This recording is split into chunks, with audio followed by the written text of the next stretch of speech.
மலையாளம் மற்றும் தமிழ் 2 இண்டஸ்ட்ரியிலயுமே வந்து கொடி கட்டி பறந்த எல்லாருக்குமே பிடிச்ச ஒரு செல்லமான ஹீரோயின் அப்படின்னு கூட சொல்லலாம் Meera jasmine. And Meera jasmine நிறைய முன்னணி நடிகர்கள் கூட நடிச்சுட்டாங்க. நடிச்சு முடிச்சுட்டு திருமணமும் அவங்களுக்கு ஆயிடுச்சு. ஜான் அனில் டைட்டஸ் அப்படிங்கிறவரை தான் வந்து திருமணம் பண்ணிக்கிட்டாங்க. இவர் ஐடி கம்பெனியை சேர்ந்த ஒரு ஊழியர். இவங்களுடைய திருமணம் நல்ல விதத்துல நடந்தது அப்படின்னாலும் பெங்களூரை சேர்ந்த ஒரு பொண்ணை அனில் ஏற்கனவே வந்து கல்யாணம் பண்ணிக்கிட்டாரு, அவங்களால தொந்தரவு வரும் அப்படின்னு சொல்லிட்டு போலீஸ் கமிஷனர் கிட்ட தன்னுடைய திருமணத்துக்கு பலத்த பாதுகாப்பு வேணும் அப்படின்னு சொல்லி கேட்டிருக்காரு.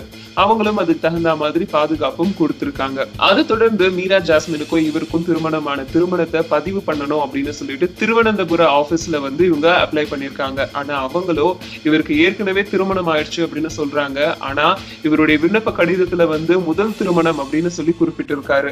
அதாவது மீரா ஜாஸ்மினுக்கும் இவருக்கும் நடந்த திருமணம் முதல் திருமணம்ன்ற மாதிரி இவர் குறிப்பிட்டிருக்கிறதுனால இதுல பெரிய இஷ்யூ இருக்கு அப்படின்னு சொல்லிட்டு இவங்களுடைய திருமணத்தை இன்னும் ரெஜிஸ்டர் பண்ணாமலே வச்சிருக்காங்க.